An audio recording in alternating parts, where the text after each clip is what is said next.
Olá amigos, estamos iniciando mais um programa Para Viver Bem.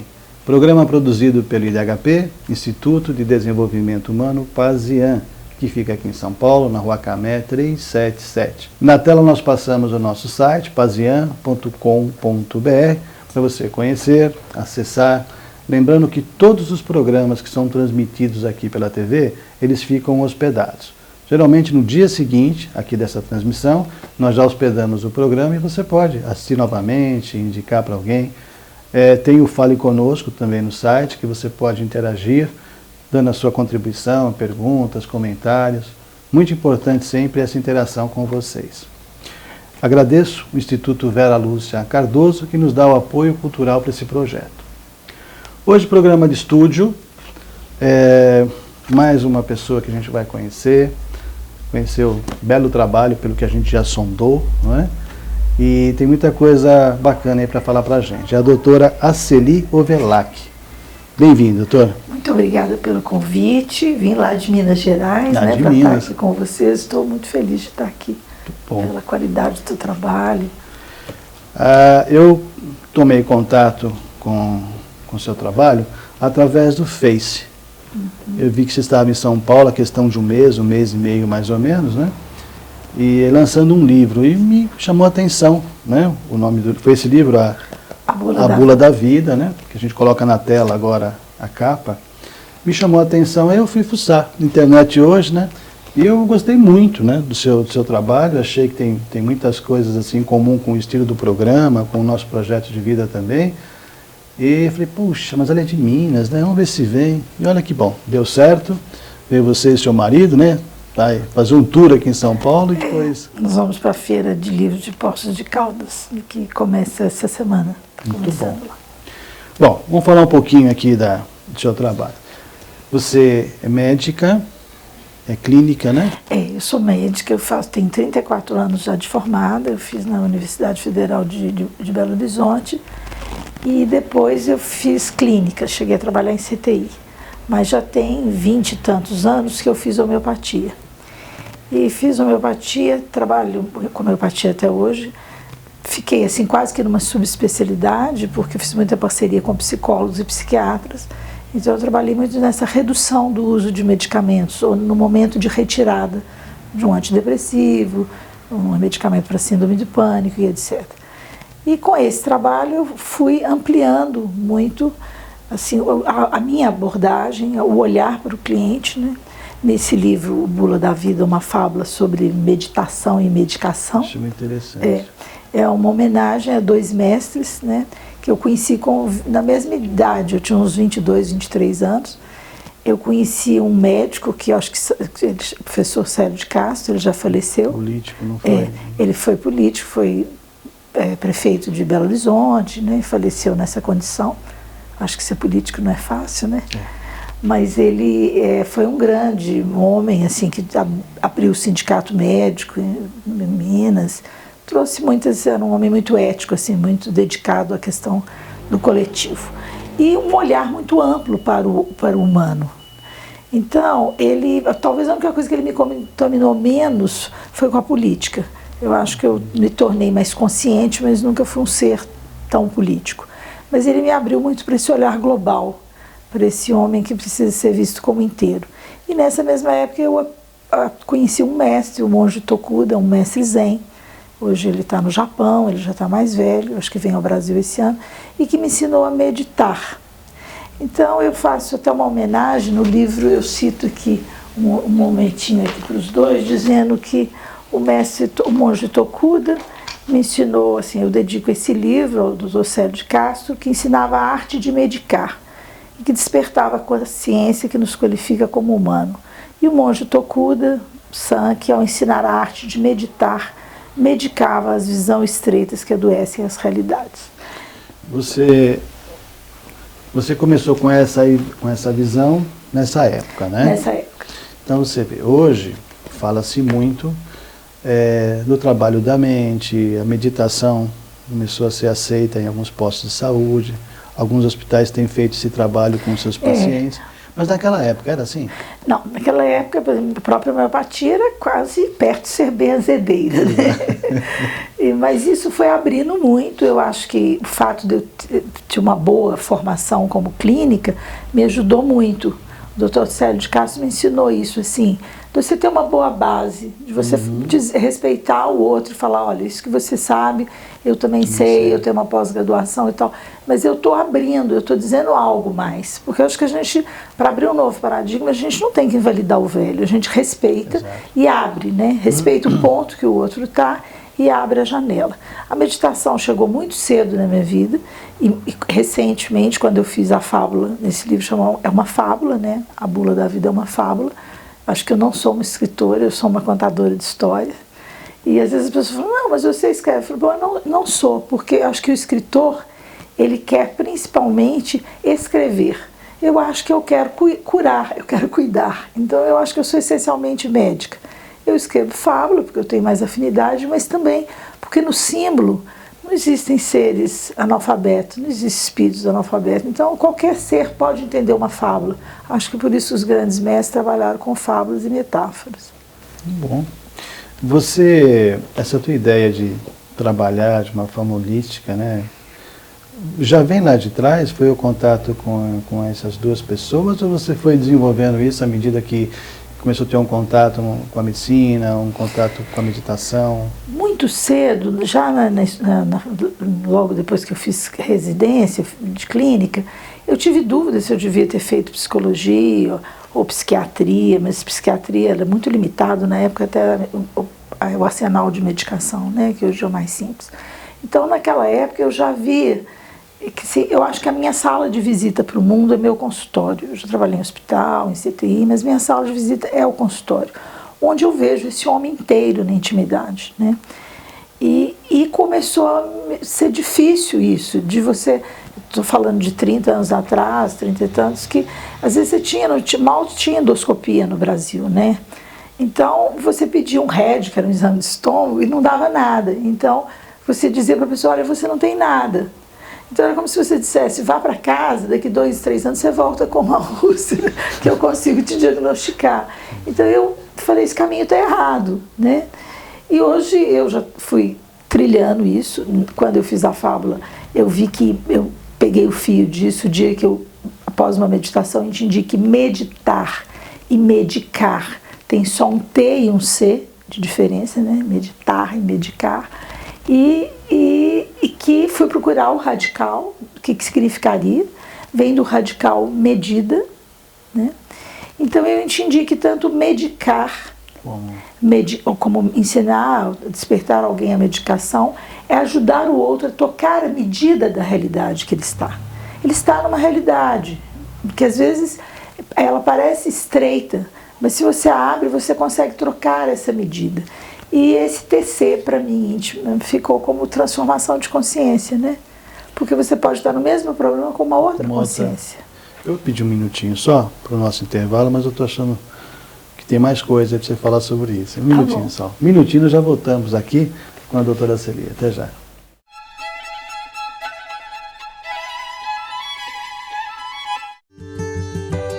Cada livro, uma aventura. Cada mês, uma novidade.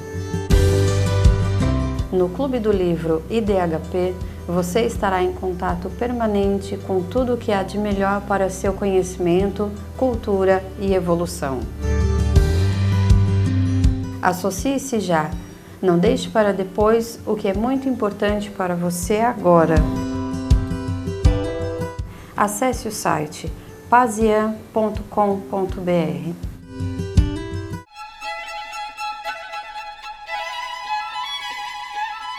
Estamos de volta com Para Viver Bem, programa produzido pelo IDHP, no site pazian.com.br. Você conhecer, interagir com a gente nessa nossa proposta aqui de auxiliarmos a todos a viver bem.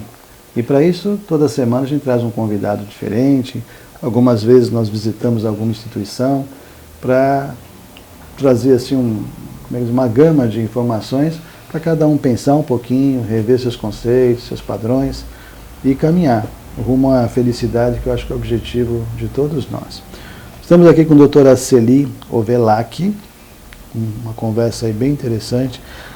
A senhora teve a oportunidade de ter um estudo científico, né?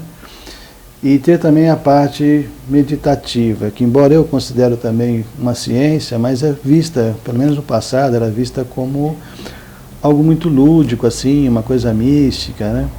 E a senhora está colocando, segundo o que disse, esse trabalho no auxílio ao ser humano. Me parece que a proposta desse livro é isso, né? Medicação, a meditação. A proposta desse livro é abrir para duas coisas. Primeiro, é que a medicação é mais amplo do que remédio. Remédio é remediar, né? E medicação pode ser um amigo, pode ser um programa como esse, pode ser um mestre espiritual, enfim, pode ser um livro, né? É uma ideia de ajudar o outro a se situar onde é que ele está, rumo a essa felicidade, a essa bem-aventurança. Eu fui entendendo também nessa pesquisa, a palavra são, homem são, quer dizer não fragmentado, inteiro. Então nós podemos estar muito adoecidos fisicamente, ou estar até as vésperas da morte, e estarmos inteiros. E podemos estar, como a gente atende pessoas todo dia, que não tem nada fisicamente, não tem nada grave em nível psiquiátrico, mas são seres que estão totalmente fragmentados, atendendo por uma medicina fragmentada, né? E que não tem esse olhar para o todo. Hoje isso felizmente vem mudando, né? Aqui no Roberto Einstein, em São Paulo, tem um grupo sério de meditação, na medicina integrativa, que vem alcançando cada vez mais respeito. A medicina integrativa, ela aborda as outras medicinas, respeita as outras tradições, indiana, acupuntura e etc. Mas ela, eu acho que ela nasce não de movimentos como o seu programa e outros tantos, e nasce também de uma questão econômica. A medicina que está aí é cara demais. Sim. Né? Você atender o homem fragmentado, você vai tratar a doença o tempo todo, é atrás de remédio o tempo todo, de exames, né? Então tem um capítulo do livro que eu gosto muito, que chama Doutor, tira minha pressão. Eu acho que isso usa aqui também, mas em Minas, às vezes a população, quando vai ao posto de saúde, diz, mas eu fui naquele médico e ele nem mediu, nem tirou a minha pressão. E é engraçado, né? Porque não tem como tirar a pressão de alguém. Mas depois eu refleti sobre isso. O paciente simples, né, ele tem razão. Você não vai a um médico para ferir uma pressão, para medir. Você quer que ele tire.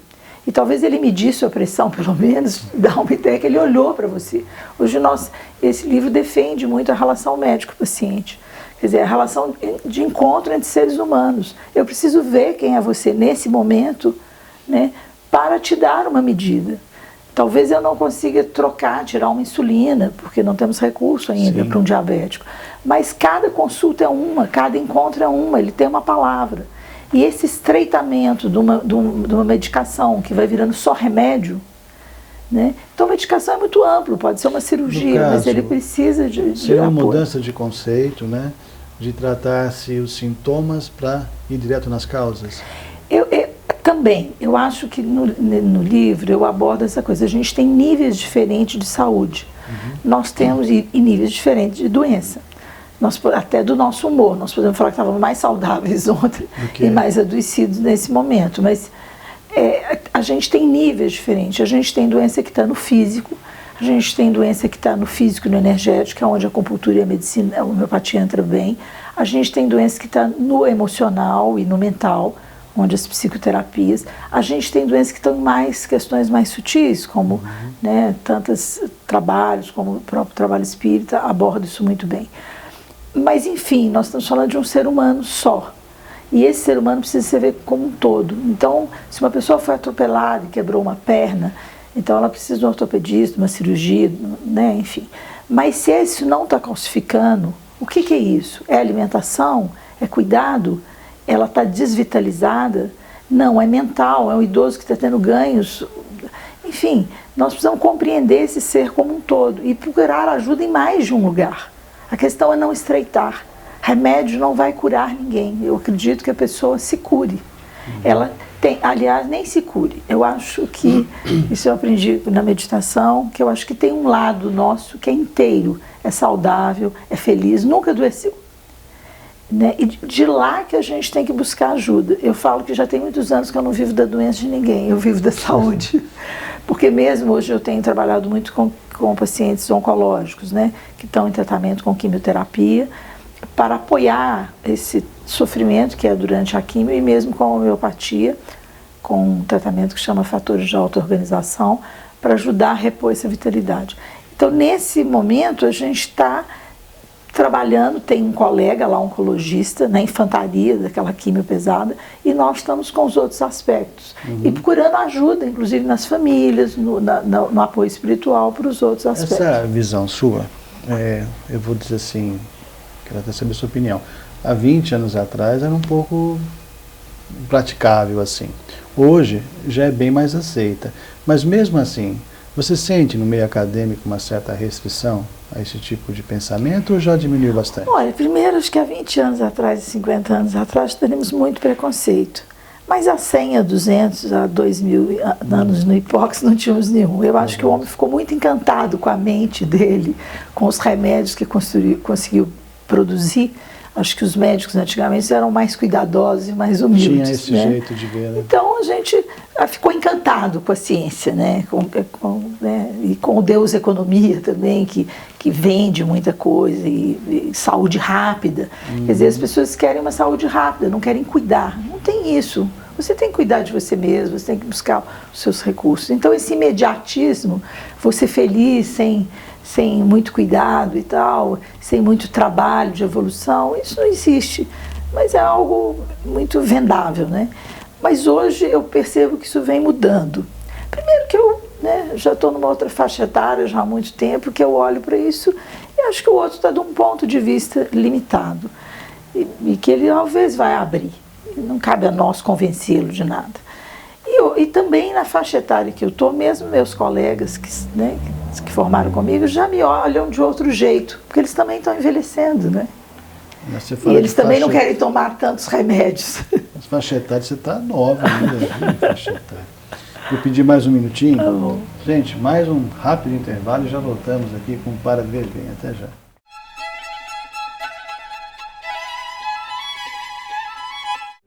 IDHP, Instituto de Desenvolvimento Humano Pazian. Aqui você encontra acupuntura estética facial, terapia floral, aulas de yoga e outras atividades. Conheça o nosso instituto, Rua Camé, 377, na Moca. Acesse o nosso site www.pazian.com.br ou ligue para 2591-9876. Venha conhecer-nos. IDHP.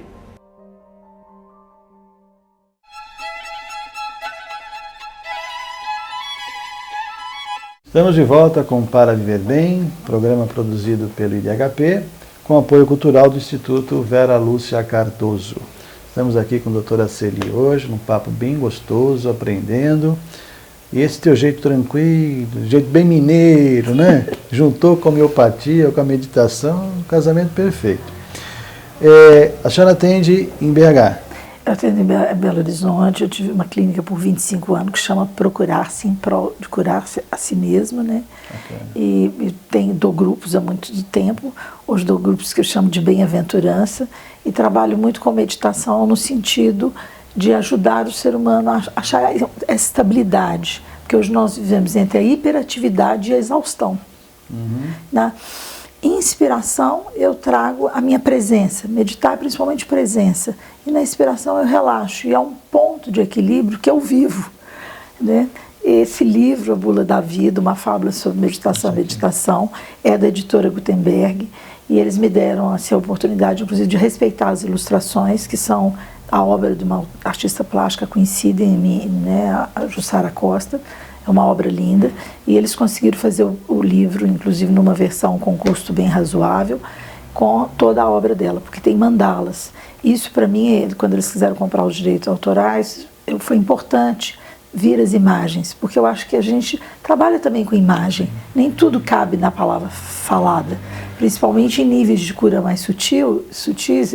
Eu atendi muitos artistas, então aprendi que o teatro, a música, a presença, o silêncio, né, são ferramentas extremamente curativas. Então a ilustração, a arte também empresta asas para acalmar essa mente para territórios mais amplos. Então a editora Gutenberg me deu essa possibilidade de falar disso e principalmente vender isso que tem no final do livrinho, que é a bula da vida. Talvez o segredo da história, tem uma bulinha no final que diz o seguinte, que o maior medicamento que a gente tem é a própria vida, né? A vida que é de uso livre, total, sem prescrição médica e que deve estar ao alcance de todos. Aqui foi o mais difícil de fazer, que foi uma síntese. A vida não tem contraindicação, mas ela, por exemplo, ela tem um prazo de validade que é indeterminado, porém temporário.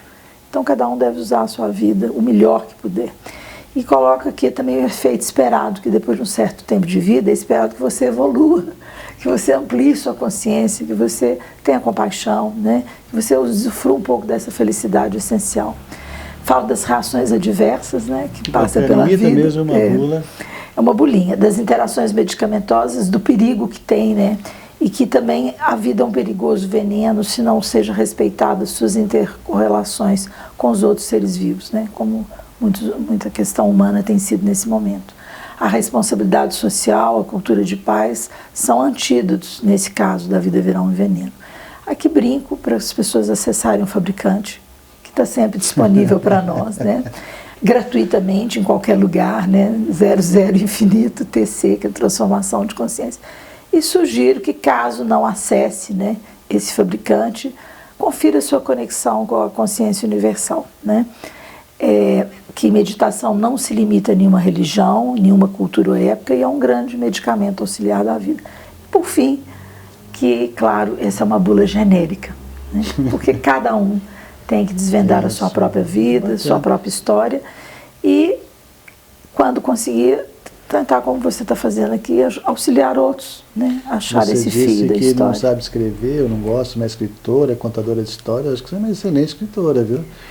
Obrigada. Porque conseguiu transmitir muito bem numa ideia incrível. Mas o contador de história, eu descobri que o médico também é um contador de história, porque o paciente espera que a gente reconte a história dele, ajude ele a recontar a história de um outro ponto de vista. Muito grande, né? De um outro ponto de vista, sabe? Então, como tem muitos níveis de tratamento, é claro que se for uma questão espiritual, eu dou grupo de meditação para pacientes que às vezes são até ministros da Eucaristia, no catolicismo e tal, né? É uma ferramenta da meditação, eu aprendi muito com o budismo, mas a partir de um determinado momento, a questão da religião, as pessoas vão mergulhar na sua tradição, né? Que essa conexão é própria, cada um tem a sua. Também em tratamento, cada um tem o seu, mas é importante a gente saber que existe um cardápio, que existe uma bula maior do que essa que está aí, e que a energia vital, a vida, médico nenhum é capaz de oferecer isso. Ninguém é capaz de oferecer isso. Isso é uma graça. E aí cabe a nós cuidar disso, dos obstáculos, né, dos obstáculos que nós trouxemos, dos karmas. Olha, Arceli, é prazeroso, né, ouvir você, uma médica, falando desse jeito. Eu acho que é um caminhar, não tem como fugir disso. Eu acho que com o tempo todos os profissionais da área de saúde terão, né, essa linha de ver no próximo a extensão de si mesmo, né, para buscar interagir com ele. É claro que ainda um tempo aí vai ter que ser percorrido, né? Mas eu fiquei muito feliz de ver a forma como você coloca a meditação nesse trabalho. Nós temos o princípio de que meditar é estar com Deus, né? Estar nessa fonte, independente de qual crença você tenha. E eu acho que interagindo, foi uma ideia muito feliz tua, você foi muito bem inspirada em colocar esse pensamento.